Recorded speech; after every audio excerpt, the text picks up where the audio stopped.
Okay, so what we're going to do right now is I am going to give you guys a. This is the next part of our unit, but I'm also going to give you sort of an outline of how it is that you're going to be doing your group activity projects on your entrepreneurs. So, um, essentially, you guys are going to pick one of the remaining entrepreneurs. That would be Cornelius Vanderbilt, John D. Rockefeller, Andrew Carnegie, or James J. Hill, and do a mini biography lesson on them. And what I'm going to show you is how I want them set up by giving you an example with J.P. Morgan, the other millionaire that we briefly have talked about. So this is a combination of a note-based lesson as well as like a modeling template for how I want you to set up your actual lesson that you're going to be doing on some of the other entrepreneurs. So to begin with, you're going to need it should be in Google or in Power or Google Slide or PowerPoint slides. You're going to need a picture of your millionaire. So here's JP. And you're going to need a quote. I put 3 quotes down. Now, for note taking purposes, you do not need to write out the quotes. But these quotes, I think, go a fairly long way in helping to explain JP Morgan, the man. And that's what we're going to be chit chatting about as we go through. So, first thing, quote number 1. A man I do not trust could not get money from me on all the bonds in Christendom. I think that is the fundamental basis of business. This first quote really epitomizes Morgan's view of his business relationships. He really didn't care how much money you had. He didn't care who you were in terms of like, were you somebody famous or well known? What he cared about was could he trust you? And as you will see from his background, trust plays a big part in the Morgan family. Number 2, I feel bound in honor when I reorganize a property and am morally responsible for its management to protect it. And I generally do protect it. There is a very interesting relationship between many, in fact, all of the millionaire entrepreneurs we're going to be looking at, and their belief in the morality and goodness of their money making. And in the case of JP Morgan, he really looked at it as a situation that when he was asked to oversee a company or when he decided to oversee one, that he was responsible for the company, the people who worked in it, the people who bought from it, and the general amount of contributions that that company made to the U.S. as a whole. Now, this last one, gold is money, everything else is credit. It's pretty straightforward. Um, JP was all about the cash, baby. It's all about the Benjamins, not about like extending people credit. And the irony of this is we exist in a system of credit now largely because of JP Morgan. But we'll talk about that later too. So we're going to start with so to begin with, again, you need a picture, and you need a quote about your millionaire, and a brief explanation as to why that quote is really relevant or why you think it applies. So let's talk a little bit about the background and the history of Morgan and his family. So you are going to have to do a brief background on your millionaire as well. The Morgan family is a fairly old family in terms of America. They came to America in 1636 from England. Now, unlike a lot of the people who came to America, they were not fleeing religious persecution, nor were they fleeing abject poverty, nor did they receive giant land grants from the Queen or the King. In fact, the Morgans were a middle class, what we would call middle class farming family. They were farmers and soldiers in the English military. That made sure that they were okay in England at home. They didn't have a lot of worries, but they weren't super wealthy and didn't have to worry at all. They had to work, but they were, not in danger of starving or being destitute or without a home or anything. But what this meant was, as middle class farmers, they had resources that a lot of settlers to the Americas did not. And so when they came to America in 1636, they had the ability to buy large amounts of land in New England, and they did. They bought huge swaths of land in what's now New Hampshire and Connecticut. And we're going to fast forward 150 some years to Joseph Morgan III. Now, first of all, actually almost 200 years, sorry. If you have Roman numerals after your name, you know you're somebody important. Joe Morgan decided to enter banking in 1812. Now, this may seem kind of weird, but back in those days, if you wanted to be a banker, you basically just had to have money to do it. There was really not a lot of regulation or legislation regarding that kind of stuff. So if you're just like, you wake up one day and go, yep, I want to be a banker, and they're like, go for it, buddy. And you go right ahead and do that. So Morgan began his bank a little bit on the unusual side, but nevertheless, a really brilliant way to do this. He opened a coffee house in Hartford, Connecticut. And what would happen is that people would come in to do business, whether that was like land exchange, buying and selling like livestock or crops or actual business propositions. And Morgan would sit them at a table, serve them coffee, which they paid for, and help them have their meeting with each other. And when they were ready to draw up legal documents, he would be there as a legal witness, which he would charge them for. And then he would provide them with the money that they needed to do whatever business transaction they were looking at. This is how he got started. Eventually, he made enough money doing this that he bought an insurance company, which is still around today. This is Aetna. It is primarily a high-end business and personal insurance corporation, still in existence today, founded by Joe Morgan. Now, his ownership of Aetna really led him to where I go back to that first quote from J.P. Morgan. In the 1830s, most of New England's businesses and properties were insured by Aetna. It so happened that I think it's in 1836, there is a huge fire that breaks out in New York City, and it destroyed much of downtown New York. Those buildings and that property that was destroyed were insured by Aetna. Joe Morgan went into bankruptcy. He had to sell his own personal belongings. He had to finance and really go on a limb and basically arrange loans on his own property, but he paid off every single loan claim that had been made, insurance claim. This convinced people that Joe Morgan and Aetna Insurance were dependable. So even though Aetna was almost bankrupt and out of business, within 2 years they had over doubled their value from before the fire because of the reputation that Morgan made that he was a man of his word. JP took this idea as well into his own business. Towards the end of his career, Joe Morgan bought a hotel and the main bank in Hartford, Connecticut, basically ran almost an entire city block of Hartford, and dedicated his life to sitting back, making money, and wondering what everybody else was doing. So in 1829, Joe's son, Junius, there's a name for you, that the Morgans have a thing with J names. Junius began working at Dad's bank and insurance company. And over the next 30 or so years, Junius acted as an apprentice to lawyers and bankers all over New England and learned all of the legal and financial tricks he had to know. So that in 1864, he set up his own bank, J.S. Morgan and Company, which became a major player in banking in America and Europe. So let's follow Junius up. Move this out of the way here. Come on, get out of the way. This is annoying. With J.P. Joseph or John Pierpont Morgan. Now, this is just kind of weird. John is not the greatest name ever, but there's nothing wrong with John.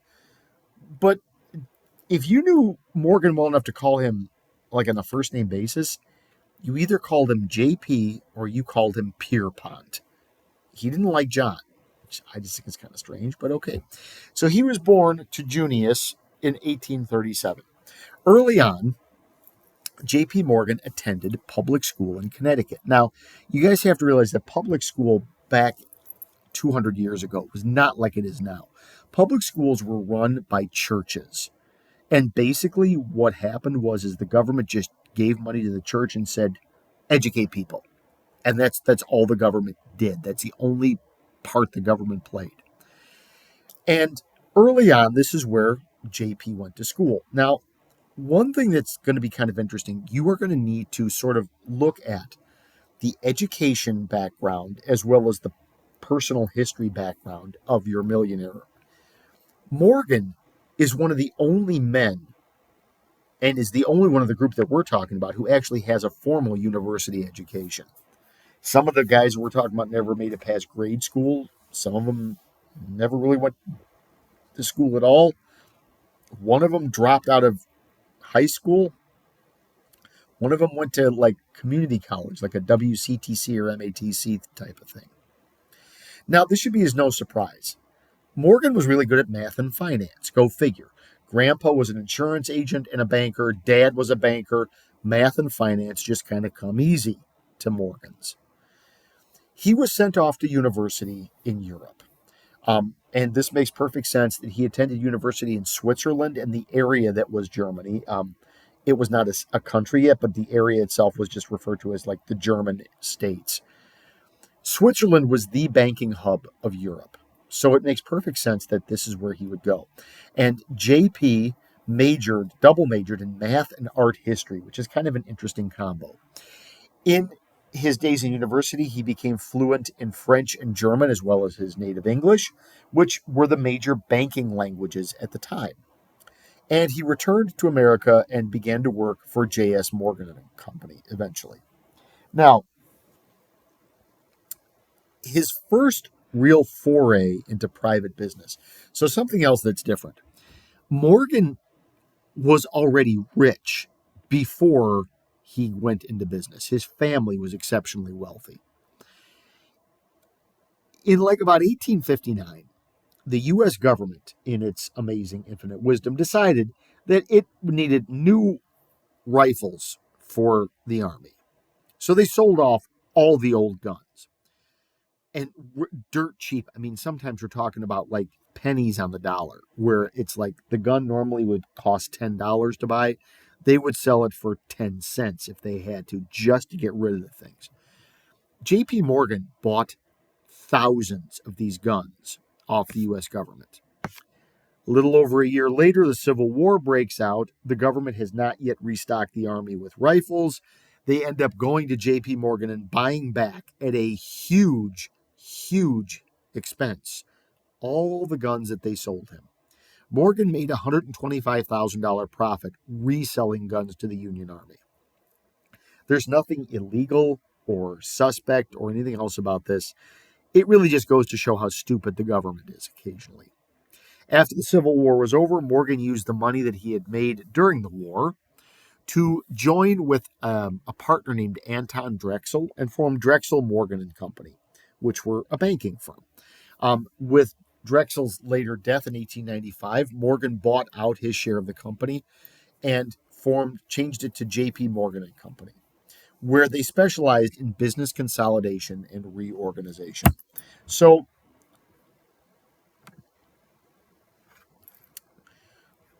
we've already kind of talked about this.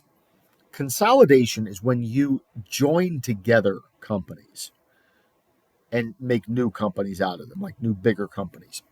Reorganization is slightly different. Reorganization is where you buy a company that's failing and you fix it.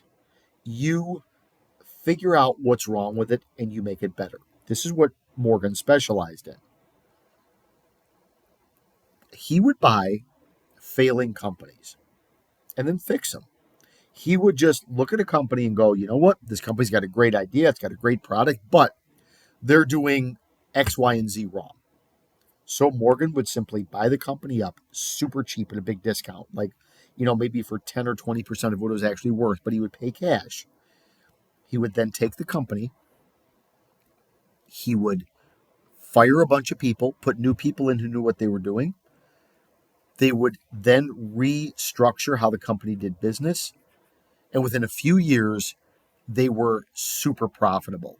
This profit generated new interest and investment from outside people, resulting in Morgan creating a highly successful, very wealthy company that he could then turn around and sell for triple or quadruple the price of what he paid for it, if not more.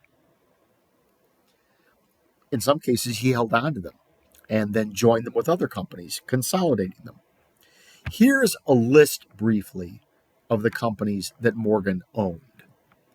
So you have things like American Telephone and Telegraph, AT&T, General Electric, GE Corporation, which, by the way, in what I think is still one of the most hysterical things ever, he bought General Electric from Thomas Edison. He then turned around and fired Thomas Edison. That's epic. International Harvester, J.I. Case. You may not recognize those names, but they are the world's leading producers of farm instruments like tractors and backhoes and combines. United States Steel Corporation, formerly Carnegie Steel. He bought Carnegie Steel for like $600 million in cash and combined it with other companies, creating the world's largest steel industry. And just look at this list of railroads that he owned. This is a huge list of these companies, including, by the way, the Pennsylvania and Reading railroads from the Monopoly game. Those are real railroads. So is the B&O, the Baltimore and Ohio. It's not the Body Order Railroad, it's the Baltimore and Ohio. He also owned the New York Times, which owned most of the major news publications in America in big cities. So when you were reading news, you got the news that J.P. Morgan wanted you to get. Now, what these did was they created what are called monopolies. Okay, so a monopoly. Go over here and let's get the where's the old highlighter?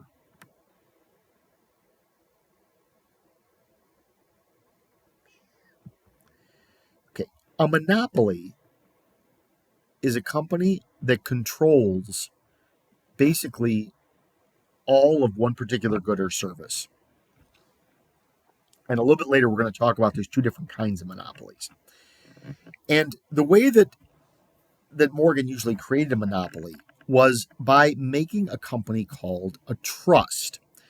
A trust was a company that existed only to own other companies in the same business. So, for example, U.S. Steel was actually a trust. U.S. Steel Corporation owned Carnegie Steel, Homestead Steel, and a variety of other steel companies, so that when you bought a share of ownership, stock in U.S. Steel, you were buying ownership in every company that U.S. Steel owned. And then you got a return on all those companies. All trusts became monopolies, but not all monopolies are necessarily trusts. So this was a really brilliant way that Morgan created wealth. He hated inefficiency and he hated things that were done in poor business fashion.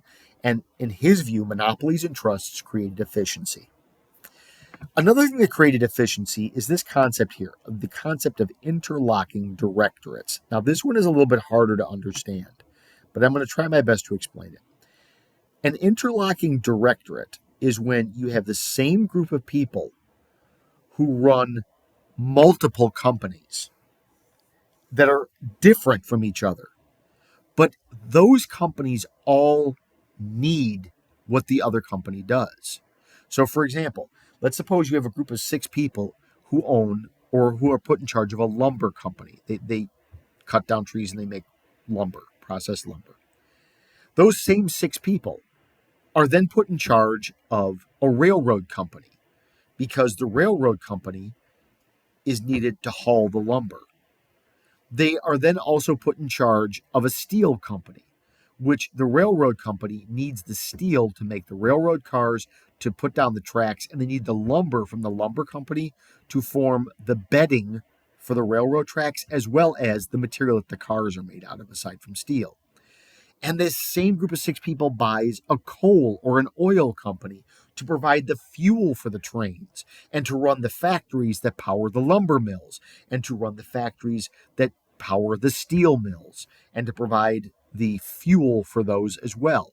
And then the lumber, the coal, and the steel are shipped on the railroad that these six people also happen to own. Now, these six people run all the companies, but they do so with different jobs in each company. So in one company, one person's the president, one person's the vice president, one person's the treasurer, one person's in charge of buying and selling, one person's in charge of marketing, one person's the secretary. They switch jobs with every company. The result is you have multiple companies that give discounts to each other for the benefit of everybody involved. And they also then charge higher rates for every non-owned company that does business with them.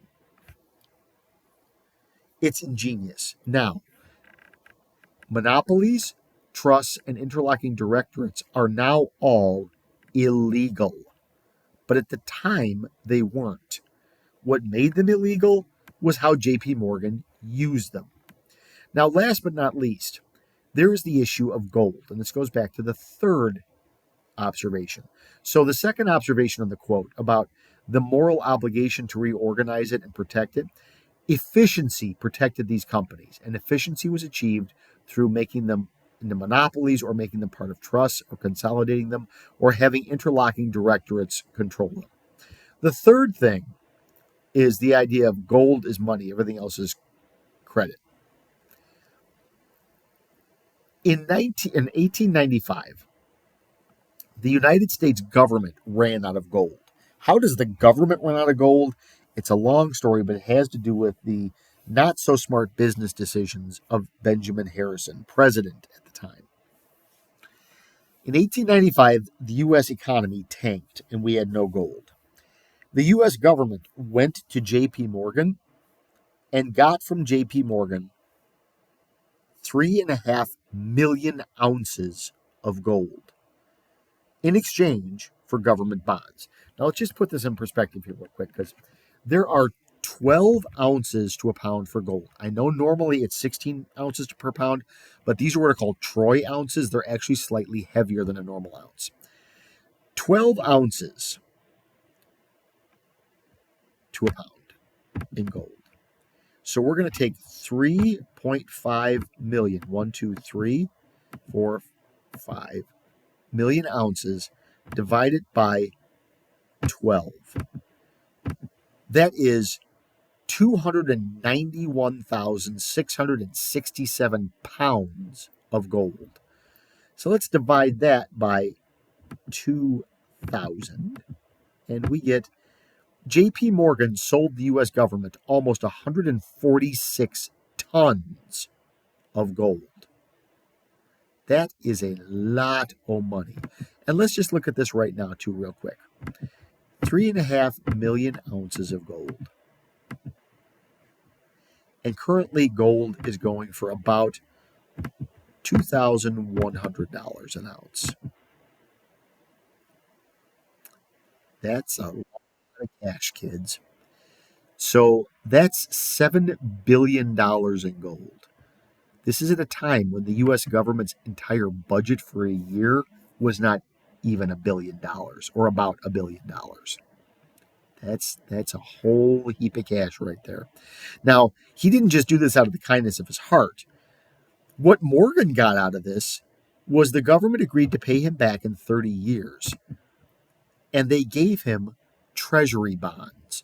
What those bonds are is they basically guarantee that in 30 years, the government is going to pay him back double what he sold them. So in 1925, the government agrees to pay J.P. Morgan 7 million ounces of gold in exchange for this loan. That's pretty darn helpful.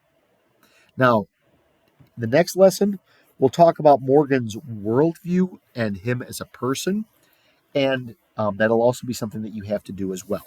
Okay, so in your thing, you're going to have to put down what companies that your millionaire controlled and how they made their money. And tomorrow we'll finish this up. Peace and love. Peace and love.